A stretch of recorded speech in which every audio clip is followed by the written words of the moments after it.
சுபாவங்களை நாங்கள் கவனித்து ஜெபித்து வருகின்றோம்.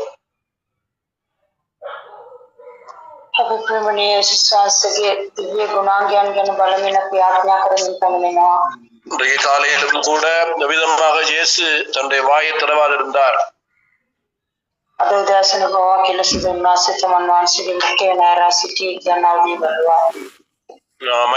கத்தரிக்கின்றவனுக்கு முன்பதாக சத்தமிடாது இருக்கிற ஆட்டை போல இயேசு தன்னுடைய வாயை திறவாதிருந்தார் என்று சொல்லி நாம் பார்த்தோம்.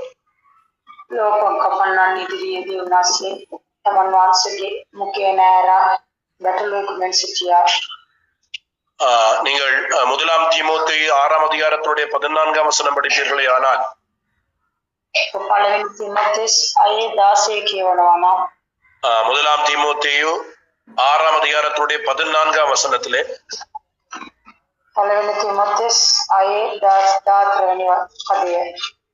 அங்கே சொல்லப்படும் எல்லாவற்றையும் உயிரோடு செய்கின்ற தேவனுடைய சன்னிதானத்திலேயும் பொந்தியு பிலாத்துவின் முன் நின்று நல்ல அறிக்கையை சாட்சியாக விளங்கப்படின கிறிஸ்து இயேசுடைய சன்னிதானத்திலேயும் உனக்கு கட்டளையிடுகின்றேன் என்று சொல்லி சுத்த பவுல் சொல்லுகின்றதை பார்க்கிறோம்.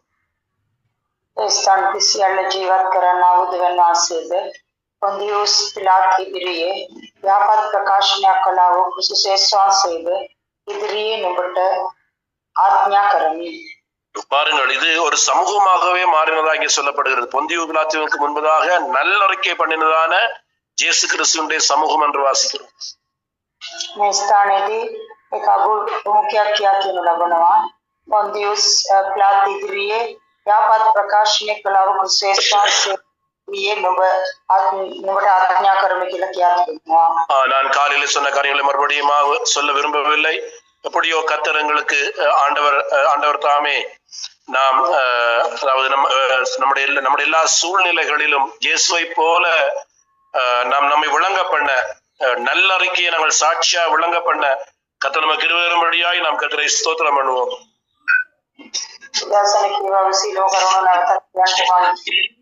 අවස්ථාව ගන්නේ නැහැ. කෙලෙසෝ දෙවනාසි ව්‍යාපත් ප්‍රකාශනයක් කරන්න අපිට දෙවනාසි කරුණාව දෙන්න කියලා විශ්වාස කරමු. பாருங்கள், மோசே மரணத்துக்கு பயந்துதான் அரண்மனையை விட்டு ஓடி போனவர். மோசஸ் மரணයට බය වී රජමහදුර අත්හැරලා පලා දුවේ කෙනෙක්. அதே வேளையில எலியாவும் கூட மரணத்துக்கு பயந்தவர். ඒ ආකාරமே එලියාද මරණයට බයපත් වුණු කෙනෙක්. 1 ராஜாக்கள் 19 அதிகாரம் 2 வசனம் படிக்கும் பொழுது பலவனி ராஜாவலிய தானமேனி பரிச்சேதி தேவனி பதே කියවන විට ஜெசபேல் சொல்லி அனுப்புகின்றாள். ஜெசபேல் கவுட்டு කියා එවනවා. நீ பாகால் தீர்க்கதரிசிகளுக்கு செய்தது போல நாளைக்கு இந்த நேரம் நான் உன்னுடைய பிராணனுக்கு செய்யாவிட்டால் அங்கே தேவன் அதற்கு சரியாகவும் அதுக்கு அதிகமாக எனக்கு செய்வார் என்று சொல்லி ஆண்டவரை முழுத்துதான் பயமுறுத்தி அனுப்புகின்றாள். එසබෙල් එලියව බය ගන්නවා. මෙන්න මේ වෙනකොට මම නුඹවත් නුඹේ දානවල සිළුම් දෙනව මරා දැමුවේ නැත්නම් මට ඊටත් වඩා වැඩි බාල් දෙවියෝ කරයි කියලා අවස්ථනවා. அதாவது நீ பாகால் தீர்க்கதரிசிகளுக்கு செஞ்சது போல நான் உனக்கு நிச்சயமாய் செய்வேன், நீ நாளைக்கு மரித்து போய் விடுவாய். ඔබ බාල් දෙවියන්ට කළා මෙන්න ඔබටත් ඊට දවසේදී මම කරනවා කියලා කියනවා. அப்ப இந்த எலியா என்ன செய்யறான், வனாந்திரத்துல ஒரு நாள் பிரயாணம் போய் ஒரு சூரச்செடிகளை படுத்திருந்துட்டு ஒதுங்கத்தாவே எடுத்துக் கொள்ளும் என்று சொல்லி மரணத்துக்கு பயந்து அங்கே கிரியை செய்கின்றதை நாம் பார்க்கின்றோம். එලියා කුමන්ද කරන්නේ දිනක දුර ගොස් ප්‍රථම ගසක්කට ඉතින් යත ස්වාමීනි මාව ගත වෙනවා කියලා ඔබීපත්‍රි නිදාගත්තයි කියලා දකිනවා. ஆனால் ஜேசுனுடைய மரணத்தை பற்றி சம்பாஷணை பண்ண ஜேசுவை தைரியப்படுத்த இவர்கள் இருவரையும் பிதாவாகிய தேவன் அனுப்பி வைக்கிறார். முத்தேசுவான்சேගේ මරණය ගැන කතා කරන්නත් උන්වහන්සේ ධෛර්යමත් කරන්නත් ජීව දෙවනාසේ මොහොත දෙනාව යේසුස්වාන්සේට ඒවා දුන්නා. நாங்கள் என்ன சொல்லுவோம், අපිට කොහොමද இவன்கள் யார் மரணத்துக்கு பயந்தவர்கள் வந்து எனக்கு சொல்றதுக்கு யார் வந்து මේගොල්ලෝ මරණයට බය අය මේගොල්ලෝ මට කොහොමද කියන්නේ කියලා පිනා කියයි. இல்லையா, இயேசுவை பாருங்கள், அவர்களோடு கூட அவர் சம்பாஷணை பண்ணினார். முத்தேசுவான்சேவும் சமக ඒ සම්බන්ධව කතා බහ කරා. எவ்வளவாக இயேசு மேன்மையாக மற்றவர்களை எண்ணுகிறார்.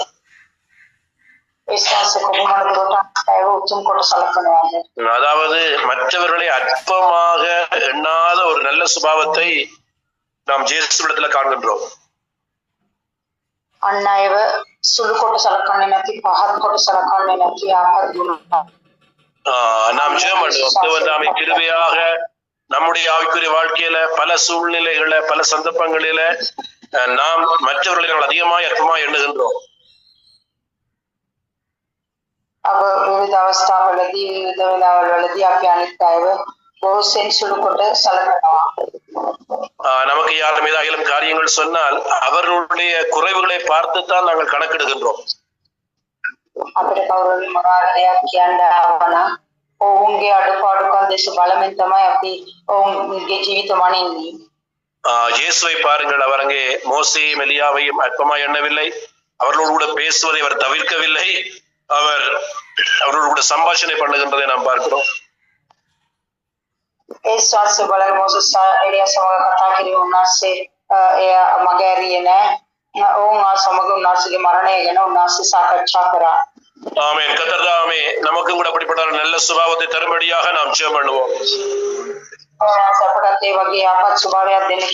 நம்மளே பலரும் பல சந்தர்ப்பங்களிலே நமக்கு ஏதாயிலும் காரியங்கள் நம்மளுடைய ஏதாயிலும் விஷயத்தை பற்றி பேசுகிறவர்களோடு கூட அவர்களுடைய தோல்விகளை பார்த்து இவர்கள் யார் எனக்கு சொல்ல, இவர்களுக்கு என்ன தகுதி இருக்கிறதுனால நான் நினைக்கின்றோம்.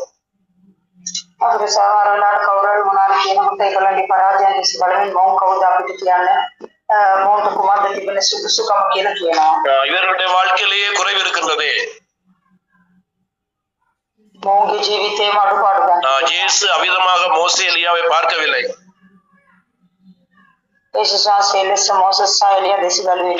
நீங்களே மரணத்துக்கு பயந்தவர்கள் என்னை தெரியப்படுத்த வருகிறீர்களா என்று சொல்லி இயேசு துரத்தி விடவில்லை.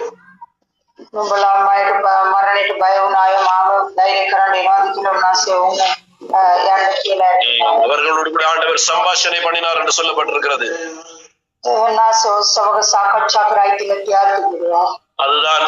அதுதான் மர்வமாக்கப்பட்டதான சுபாவம். நாம் எல்லாரும் ஜெபம் கர்த்தராமே கிருபையாய் இயேசுவை போல நாங்கள் மற்றவர்களை மேன்மையா எண்ண கர்த்தர் நமக்கு கிருபை செய்யும்படியாய் நாம் ஜெபம் பண்ணுவோம்.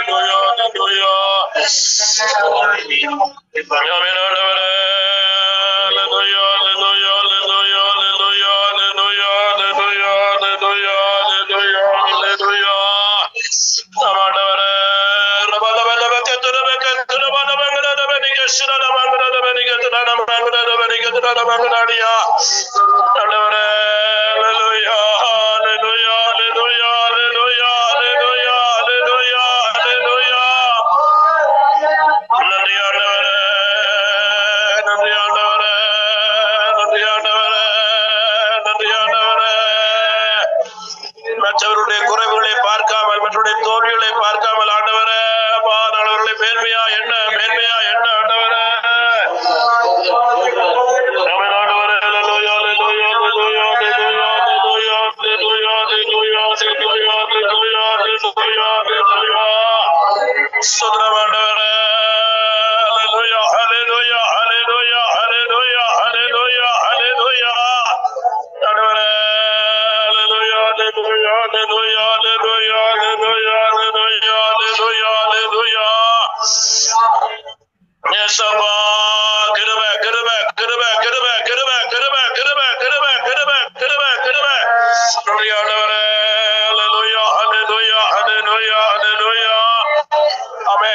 ஆகையினால்தான் பிலிப்பியர் 2ஆம் அதிகாரத்திலே படிக்கின்றோம்.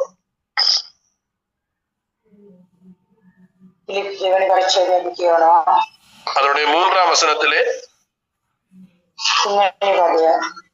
ஒன்றையும் வாதினாலாவது பெருமையினாலாவது செய்யாமல் மனத்தாழ்மையினாலே ஒருவரை ஒருவர் தங்களிலும் மேன்மையானவர்களாக எண்ண கடவீர்கள்.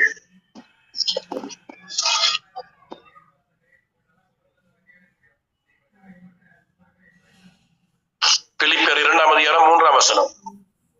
පක්ෂවාදීකමෙන්වත් නිශ්චල කාරකමෙන්වත් කිසි දෙයක් නොකොට එකිනෙකා තම තමාට වඩා වෙන කෙනෙක් උතුම්යයි යටත්කම සිතාවා. அதனால 5 வசனத்துல கிறிஸ்து இயேசுவில் இருந்த சிந்தை தான் உங்களிலும் இருக்க கடவுள் என்று வாசிக்கிறோம். පස්වෙනි පදේ කියත වෙනවා ක්‍රිස්තියානි සතුට තිබුණා සිතම නොබලා තුලක් තිබේ. பாருங்கள், இயேசு தேவனுடைய ரூபமா இருந்தார், தேவனுக்கு சமமா இருந்ததை கொள்ளையாடின பொருளாக எண்ணாமல் தம்மை தாமே வறுமையாக்கி அடிமையின் ரூபம் எடுத்து மனுஷ சாயலானார் என்று சொல்லப்பட்டிருக்கிறது. යේසුස් වහන්සේගෙන වහන්සේ පියාණන් වහන්සේ දෙවියන් වහන්සේට සමානව සිටීම තමන් විසින් අල්ලාගත්ත අල්ලාගෙනම සිටිය යුතු වස්තුවක්යි නොසිතා ඒ ඉවත් කර දාස ස්වරූපයේගෙන මනුෂ්‍යයාගේ සමානත්වයට පැමිණිසේක කියලා කියනවා. ஒருவரை ஒருவர் தங்களிலும் மேன்மையா எண்ணுகின்றதான கிறிஸ்துவனுடைய சிந்தை நமக்கு வேண்டும். එකිනෙකාව තුන්කොට සලකනවා ක්‍රිස්තුස් වහන්සේගේ සිතුවිල්ල අපිට ඕනේ. இன்னொரு வேத பகுதியை நான் உங்களுக்கு காண்பிக்கின்றேன். நீங்கள் லூக்கா சுவிசேஷத்துக்கு வருகின்றதான வேளையில் அதனுடைய 22ஆம் அதிகாரம்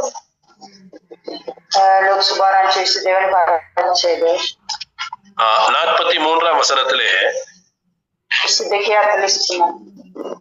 அப்பொழுது வானத்திலிருந்து ஒரு தூதன் தோன்றி அவரை பலப்படுத்தினான் என்று வாசிக்கிறோம்.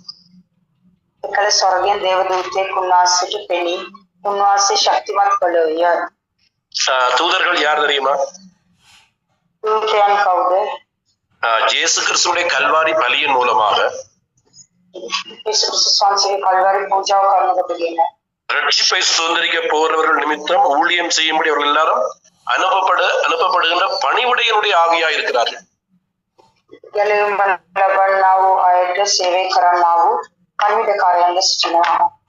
எபிரேயர் 1ஆம் அதிகாரத்தினுடைய 14ஆம் வசனத்தை விதமாக படிக்கின்றோம்.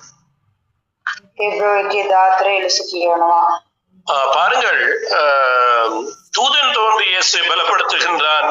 இயேசு முறுமுறுக்கல்ல, என்னப்பா நான் பலவீனமா இருக்கிறேன், பிதாவாகிய தேவன் தோன்றி என்னை பலப்படுத்த கூடாதா, ஆவியானவர் வந்து என்னை பலப்படுத்த கூடாது என்றெல்லாம் இயேசு சொல்லவில்லை.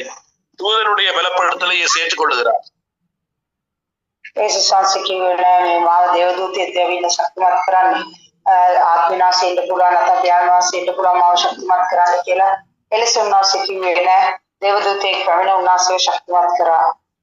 என்னுடைய கல்வாரி மரணத்தின் மூலமாக ரட்சிப்பை சுதந்திரிக்க போறவர்கள் நிமித்தமாக அவர்களுக்கு பணிவிடை செய்யும்படியான ஒரு வேலைக்காரர்களை போன்றவர்களான் தூதர்கள். வேலைக்காரன் வந்து என்ன பலப்படுத்துவா?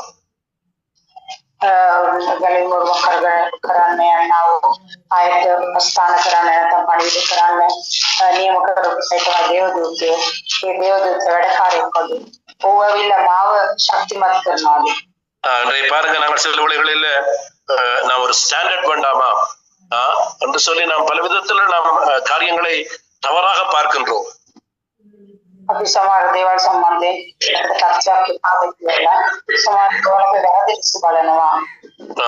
ஆனால் இயேசுவை பாருங்கள், தூதன் தோன்றி பலப்படுத்தின வேளையிலே அவருடைய பலப்படுத்துதலை இயேசு சந்தோஷமாக ஏற்றுக்கொண்டார். பிதாவாகிய தேவனுக்கு விரோதமாக இயேசு முறுமுறுக்கவில்லை.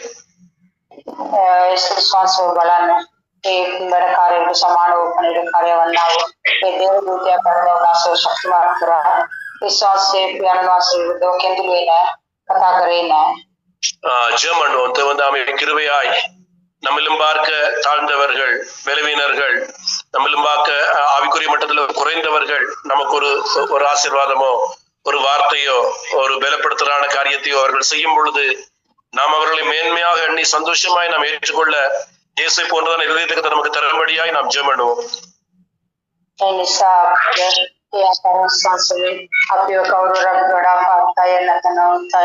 අපේ සමානත්වය නැති අය කියලා පීතනාය අපව ශක්තිමත් කරනවා නම් අපිට එක්ක කතා කරලා ධෛර්යවත් කරනවා නම් ඒ ශාසනය ඒදී අපි පිළිගන්න ඔබේ කරන්න උනාසේ කරුණාව දෙන්න කියලා අපි ආඥා. இந்த சம்பவத்தை நாம் இன்னொரு கோணத்துல பார்க்கும் பொழுது இயேசு தாழ்த்தப்பட்டது போல காணப்படுகிறது. සිදුවීම තව කෝණකින් අපි බලනකොට යේසුස් වහන්සේ යටත් කරනු ලැබුවක් මෙන් පෙනෙනවා. நம்மை நாமே தாழ்த்துவது இலகுவான காரியம். ஆனால் நாம் தாழ்த்தப்படும் பொழுது அதை நாங்கள் பொறுமையோடு சகிப்பதுதான் மேன்மையான விஷயம். ඒ ස්ථානවල අපි යටත් කරගැනීම උතුම්ම දේ. நீங்கள் எபிரேயர் 2ஆம் அதிகாரத்தினுடைய 9ஆம் வசனம் வாசிப்பீர்களே ஆனால் ஹேப்ரு 2:9 කියවනවා නම් எபிரேயர் 2ஆம் அதிகாரம் 9ஆம் வசனத்திலே படிக்கிறோம். ஹேப்ரு 2:9 කියවනවා. என்றாலும் தேவனுடைய கிருபையினால் ஒவ்வொருவருக்காகவும் மரணத்தை ருசி பார்க்கும்படி தேவதூதரிலும் சற்று சிறியவராக்கப்பட்டிருந்த இயேசு மரணத்தை உத்தரித்தது நிமித்தம் கனத்தினாலும் மகிமையினாலும் முடிசூட்டப்பட்டதை காண்கிறோம் என்று அங்கே நாங்கள் வாசிக்கின்றோம். නමුත් දෙවන් වහන්සේගේ කරුණාවෙන් සියල්ලන් උදෙසා මරණය විඳින පිණිස දේව දූතයන්ට වඩා මදක් පහත් කරනු ලැබුවා වූ උන්වහන්සේ එනම් යේසුස් වහන්සේ මරණය විඳ නිසා තේජස සහ ගෞරවය නැමැති උතුම්න පැලඳගෙන සිටින බව අපට පෙනේ. பாருங்கள், பிதாவாகிய தேவனுக்கு சமனாய் இருந்தவர், தூதருடைய துதியின் மத்தியில் இருந்தவர், இங்கே தூதரிலும் பார்க்க சிறியவராக்கப்படுகிறார். බලන්න පියාණන් වහන්සේගේ සමානත්වයේ සිටි තනන් වහන්සේ දේව දූතයන් අපට මනුෂ්‍යයන්ට වඩා මදක් පහත් මවනු ලැබුවා. නමුත් උන්වහන්සේ මේ ස්ථානයේදී දේව දූතයන්ටත් වඩා උන්වහන්සේ පත් කරනු ලබනවා. நாங்க மனுஷத்திலே நம்ம இப்படியாக தாழ்த்தல் படுதலுக்காக நாம் சிறியவாக்கப்படும் பொழுது நம்மை மற்றவர்கள் தாழ்த்துறான வேளையில சகிப்பது என்பது நமக்கு முடியாத காரியமா இருக்கு. අප මනුෂ්‍යත්වයේ සිටින නිසා අන් අය අප බාල්දු කරන විට පාත් කරන විට ඒ අපට දරාගත නොහැකි දෙයක් තිබෙනවා. ஆனால் நம்முடைய இயேசு தூதரிலும் பார்க்க சிறியவராக்கப்பட்டார். නමුත් අපේ යේසුස් වහන්සේ දූතයන්ටත් වඩා පාත් කරනු ලැබුවා. அவர் தன்னை பார்க்கலும் மற்றவர்களை மேன்மையாக எண்ணினார். උන්වහන්සේ තමන් වහන්සේට වඩා අන් අයව උතුම් කොට සැලකුවා. கர்த்தர் அந்த சுபாவத்தை நமக்கு தரும்படியாக ஒரு விசை மறுபடியுமாக நாம் ஒப்பு கொடுத்து ஜெபம் பண்ணுவோம். අපේ දේවනාසේ ස්වභාවය දෙන පිණිස නැවතතාවක් අපි උන්වහන්සේට පෝබාර කළේ ආත්මය. ஆமென். அடுத்ததாக நாங்கள் இயேசுவிடத்திலே காணப்பட்டதான சகிப்புத்தன்மை நமக்குள்ளே வரும்படியாக, நாம் சகிப்புத்தன்மை உள்ளவர்களாய் நாங்கள் மாறும்படியாக நாம் ஜெபிக்க போகின்றோம். ඊළඟට යේසුස් වහන්සේට තිබුණා වූ දරා ගන්නා වූ ඒ ස්වභාවය වෙනුවෙන් අපි යාඥා කරන්න යනවා. நீங்கள் எபிரேயர் 12ஆம் அதிகாரத்தினுடைய 3ஆம் வசனம் படிப்பீர்களேயானால் ஹேப்ரு 12:3 පදයේ වෙලසන කරකේ 3 පදයේ කියනවා නම් நீங்கள் இளைப்புள்ளவர்களாய் உங்கள் ஆத்துமாக்களிலே சோர்ந்து போகாதபடிக்கு தமக்கு விரோதமாய் பாவிகளால் செய்யப்பட்ட விதமான விபரீதங்களை சகித்து அவரை நினைத்துக் கொள்ளுங்கள். ඒ නිසා නුඹලාගේ සිත්වලින් ක්ලාන්ත නොවි වෙහෙස නොවන පිණිස තමන්ට විරුද්ධව සිටිය පෞකාරයන්ගෙන් එකමන විරුද්ධකම් ඉවසූ තනන් වහන්සේ කල්පනා කර බලාපල්ලා. சகிக்கின்றதான இயேசுவை போல சகிக்கின்ற சுபாவம் நமக்கு மிகவும் அவசியம். යේසුස් වහන්සේ ඒ දරා ගන්නා වූ ඒ පරිවර්තනයේ දරා ගන්නා ස්වභාවය ගැන කියා තිබෙනවා. ඒ දරා ගන්නා වූ ස්වභාවයක් දේශාසනෙන් අපට අවශ්‍යයි. இன்றைக்கு அந்த சகிக்கின்றதான அனுபவம் இல்லாதபடினாலே அநேகர் தன்னோட ஆவிக்குரிய வாழ்க்கையை நஷ்டப்படுத்துகிறார்கள். අද ඒ දරා ගන්නා ස්වභාවය බෝධනාගේ ජීවිතේ නැති නිසා තමන්ගේ ආත්මික ජීවිතය අලාභ කරනවා. நாம் ஜெபம் வந்து கிருபையா இயேசுவை போல அந்த சகிக்கின்றதான அந்த தன்மை கர்த்தர் நமக்கு தரும்படி, சுவாதி கர்த்தர் நமக்கு தரும்படியாய் உப்பு கொடுத்து நாம் ஜெபம் பண்ணுவோம்.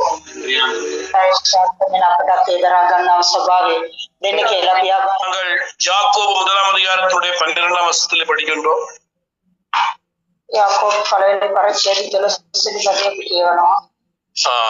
சோதனையை சகிக்கின்ற மனுஷன் பாக்கியவான்.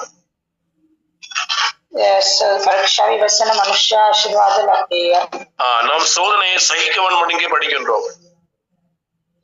මේ ස්ථානයේදී අපි පරීක්ෂාව ඉවසන්ට ඕනේ කියලා කියා තිබෙනවා. நாங்கள் சத்தியங்களை நன்றாக புரிந்து கொள்ள வேண்டும். අප සත්‍යතාවය නිසි ආකාරයෙන් තේරුම් ගන්න ඕනේ. கெத்செமனே தோட்டத்திலே இயேசு சீஷரை பார்த்து சொல்லுகின்றார்,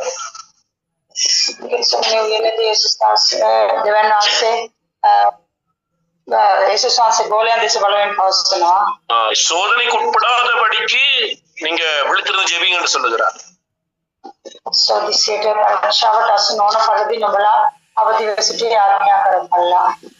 நாங்கள் ஜெபித்து சில சோதனைகளுக்குள்ள நாங்கள் போகக்கூடாது.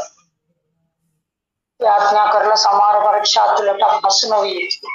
நாங்கள் சோதனைக்கு உட்படாதபடிக்கு நாங்கள் விழித்திருந்து ஜெபிக்க வேண்டும்.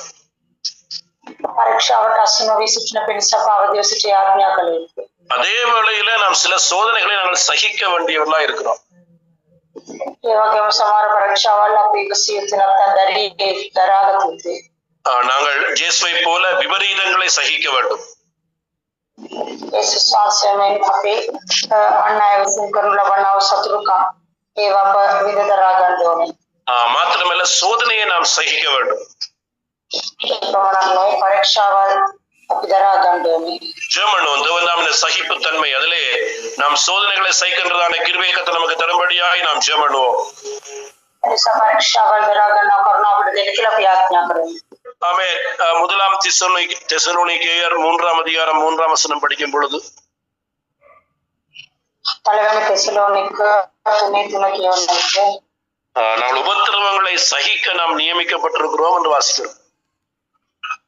පළවෙනි තෙසලෝනික 3:3 කියා තිබෙනවා අපි දුක් විඳීමට නියමව තිබෙන බව නුඹලා දනිව්ය. உபத்திரவங்களை சகிக்கும்படியா நாம் நியமிக்கப்பட்டிருக்கிறோம். මොකද අප දුක් විඳීමට නියම කර තිබෙනවා කියලා නැත්නම් දරා ගැනීමට නියම කර තිබෙනවා කියලා දෙවන පරිවර්තනය කියා තිබෙනවා. நாம இயேசுவை போல நாம் இந்த சகிக்கின்றதான சுபாவம் உள்ளவர்களாய் நாம் சகிக்கின்ற தன்மை உள்ளவர்களாய் நாம் காணப்பட வேண்டும். විශ්වාසයෙන් අපි මේ දරා ගන්නා ස්වභාවය තුළ දක්වලා බඳෝනේ.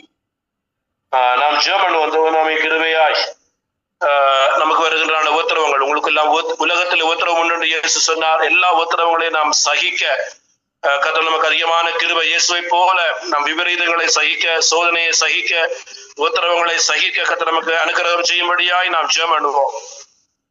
විශ්වාසකියා තිබෙනවා නුඹලාට ලෝක තුල යාව තිබෙනවා කියලා ඒ නිසා යේසුස් වහන්සේගෙන් අපිට පැමිණෙනා වූ විරුද්ධ කන්දරා ගන්න පරීක්ෂාවල් දරා ගන්න ඒ වගේම දුක් විඳින දරා ගන්න උන්වහන්සේ අපිට කරුණාව දෙන්න කියලා අපි ආඥා කරමු.